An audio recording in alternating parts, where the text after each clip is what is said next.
Kesan premium terpancar kuat saat saya pertama kali memegang smartphone ini. Yang saya ulas kali ini adalah Nubia M2 varian warna black gold. Dan saya tegaskan ini bukan hasil kerjasama Nubia dengan kecap ABC.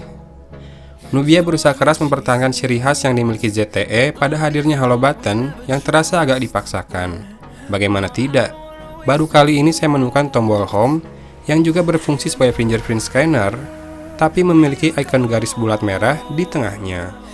Namun Nubia M2 tak bisa memasakkan tombol sekaligus pemindai sidik jari ini untuk difungsikan sebagai lampu notifikasi juga. Alhasil dua buah tombol kapasitif di kanan dan kirinya yang memiliki ikon berupa titik sajalah yang akan berkedip-kedip saat ada notifikasi masuk. Lanjut ke bagian layar, ternyata Nubia M2 memiliki kejutan buat saya. Panelnya Super AMOLED yang membuatnya sangat vibrant. Namun juga dipastikan menyulitkan saya untuk membuat video tanpa flicker yang terlihat.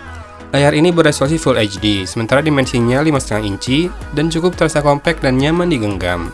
Di atas layar hadir sebuah kamera depan dengan resolusi yang sama dengan Nubia Z11 Mini S, yaitu 16 megapiksel.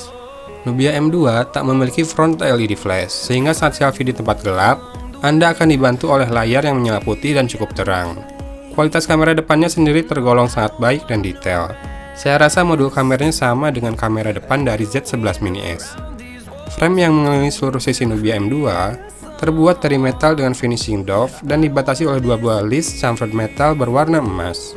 Di sisi bawah ada loudspeaker, port USB Type-C, dan tentunya yang saya favoritkan, port audio 3,5 mm. Nubia M2 menempatkan tombol volume di sisi kiri dan tombol power di sisi kanan menemani SIM tray. Sementara di sisi atas hanya terdapat noise cancellation mic. Bagian belakang Nubia M2 terbuat dari bahan logam berwarna hitam dengan finishing doff juga, sehingga bekas sidik jari dan minyak gampang tercetak di sana. Kamera ganda hadir dengan dikelilingi garis merah khas Nubia. Di sebelahnya nampak dual tone LED flash yang menemani. Logo Nubia hadir dengan warna emas dan sedikit emboss.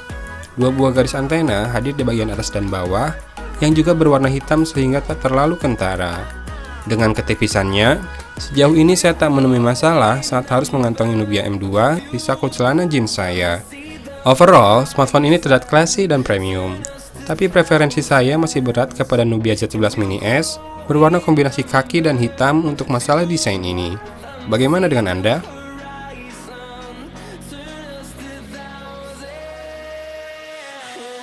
Untuk masalah jeroan, kita akan mulai bagian ini dari sisi software. Masih menggunakan Nubia UI 4.0 dengan dasar OS Android 6.0 Marshmallow, rasanya tidak ada yang baru sejak terakhir saya menggunakannya pada Nubia Z11 Mini S. Karena itu, Anda yang mau tahu lebih dalam soal Nubia UI dapat melihat pada review dari Nubia Z11 Mini S di pojok kanan atas video ini. Dua hal yang paling penting dari Nubia UI pada Nubia M2 ini adalah fitur gesture dengan menggosok-gosok sisi layar untuk berpindah antar aplikasi, dan juga menutup semua aplikasi di recent apps masih ada. Serta kini SMS dan telepon masuk tak lagi membuat LED flashnya menyala, jadinya lebih aman dibanding Nubia Z11 Mini S. Bahasan dari sisi hardware, kita langsung mulai dari prosesornya saja ya. Saya tahu Nubia M2 tidak menggunakan seri prosesor Qualcomm kelas tertinggi, tapi Snapdragon 625 adalah andalan banget buat saya. Diberi baterai berkapasitas 3000 mAh pun, prosesor ini mampu bertahan 2 hari 2 malam dalam penggunaan ala saya. Ini terjadi di Nubia Z11 Mini S dulu, dan terulang di Nubia M2 loh.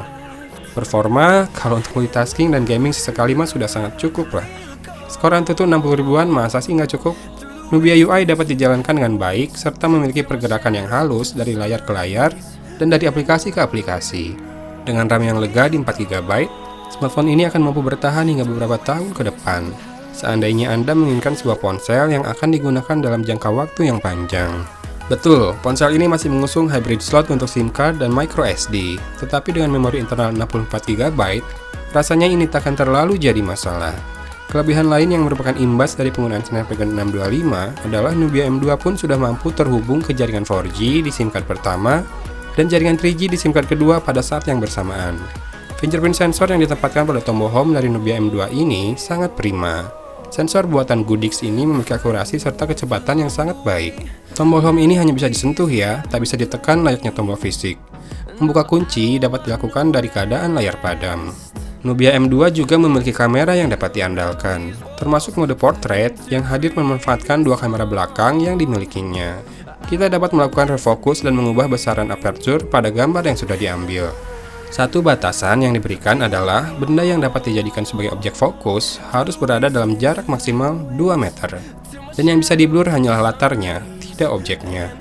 Kamera belakang 13 megapiksel di atas kertas mungkin terasa inferior jika dibandingkan kamera Nubia Z11 Mini S yang punya resolusi 23 megapiksel.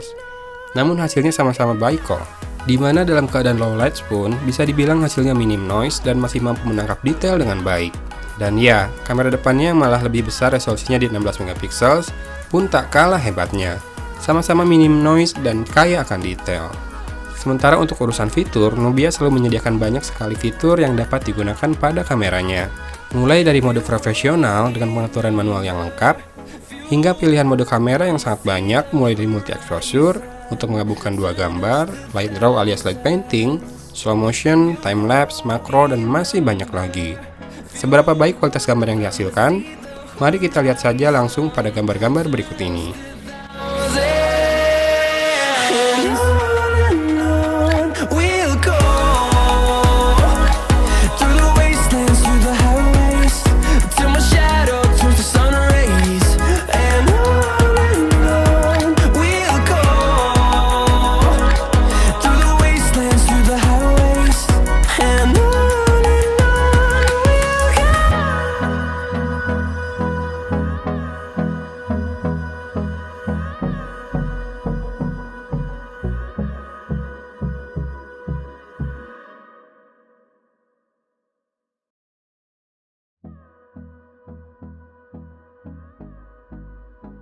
Kalau dilihat dari gelagatnya saat ini, nampaknya Nubia masih akan bersikap sebagai internet brand yang sudah seharusnya menawarkan berbagai kelebihan pada rentang harga yang lebih terjangkau dibanding brand lain yang menjajakan dagangannya secara konvensional.